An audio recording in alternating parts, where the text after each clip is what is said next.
Tobanka jasiiradood oo qurux badan oo adduunka ah waa inaad booqataa Luulyo 2025. Waa wakhtigii aad ku dhufan lahayd xeebta. Neecawda xagaaga ee kulaylka leh ayaa kugu cabudhinaysa guryahaaga, mana awoodid inaad ku qaadato xilliga oo dhan gidaarada gurigaaga. Sidaa darteed, iyada oo 4 bisha Luulyo ee usbuuca soo socda si dhaqso ah ama xitaa kadib Luulyo, waxaad qorshayn kartaa fasax jasiirada asxaabtaada, qoyskaaga ama baya si aad u hesho meelo ku siin doona qabow kulayl ah oo leh xeebo turquoise ah iyo cabitaanno qallafsan oo kaa dhigi doona inaad ilowdo dhammaan kulaylka. Kuwani waa 10 jasiiradood ee ugu sarreeya adduunka oo ay tahay inaad booqato Luulyo 2025. Moorea, Faransiiska Polynesia. Moorea, janno xeebeed ayaa ku sugaysa imaanshahaaga. Moorea, janno xeebeed ayaa ku sugaysa imaanshahaaga. Laga soo bilaabo joogitaanka bungalows biyaha korka ah ilaa daawashada nibiriga, laga bilaabo raacitaanka adta ee jasiirada ilaa aad u socoto xagga sare ee buuraha, dhammaan waxaad ku samayn kartaa jannadan. Sardinia, Italy. Sardinia waa jasiirada labaad ee ugu weyn badda Mediterranean-ka. Haddii aad rabto warbixintan oo kale fadlan guji sabskraibsi. Aad u hesho warbixina intaan ka badan ha iloobin inaad nagu soo biirto mahadsani. Sardinia waa jasiirada labaad ee ugu weyn badda Mediterranean-ka iyo qorshaynta safarka halkan bisha Luulyo waxay ku siin doontaa fursad aad ku gasho xafladaha maxalliga ah ee jasiirada sidoo kale. Booqo godka Neptune ee caanka ah, ku dhex lugee waddooyinka dhexe ee Bossa oo qorshayso booqasho Porto Flafia, deked dhagax leh. Menorca, Spain. Menorca waa beddelka dambeedka badan ee Mallorca. Jasiirad ku taal badda Mediterranean-ka, Menorca waa beddelka dambe ee Mallorca. Tag ku dabaasha xeebaha, booqo Monte Toro, meesha ugu sarraysa ee jasiirada, oo ku raaxayso saxanka deegaanka ee ensaymada iyo dabaan beella. Tahiti, Friend Polynesia. Mid ka mid ah jasiiradaha ugu dhaqamada badan ee ku yaal Friend Polynesia.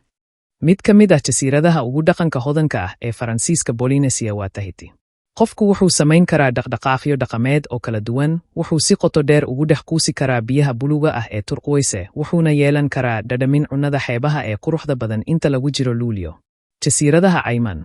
Booqo xarunta Turtle Cayman iyo Cayman Crystal Cafes.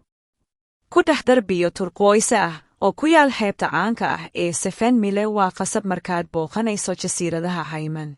Kuwa aan weligood arkin stingrays meel u dhow, tagitaanka stingray iti waxay noqon doontaa mid xasuus leh maadaama halkaas aad ka heli doonto daraasiin stingrays ah oo ku dabaalanaya biyo gacmeed. Meelaha kale waxaa ka mid ah Cayman Turtle Enter iyo Cayman Crystal Cafes. Fiji waxay leedahay xilli qallalan bisha Luulyo. Fiji waxay leedahay xilli qallalan bisha Luulyo, sidaas darteed waa wakhtiga ugu habboon ee la booqdo. La kulan dadka deegaanka oo baro dhaqanka, u bax quusis iyo snorkeling, socod dhex mara kaymaha roobka, oo ku raaxayso qaar ka mid ah ciyaaraha biyaha sida surfing, kayaking iyo qaar kaloo badan. Gili Islands, Indonesia. Gili Islands waa koox ka kooban 3 jasiiradood. Gili Islands waa koox ka kooban 3 jasiiradood oo ku yaal Indonesia.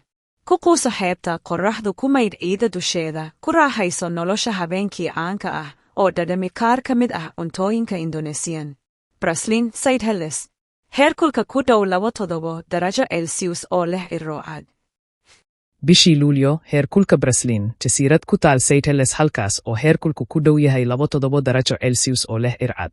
Kuna soo xeebaha buuga aad jeceshahay, raadi qaar ka mid ah Corodemer oo ku takhasusay jasiirada oo u sii jeed jasiirada Curiose si aad ula kulanto qoobka cayaarka waaweyn.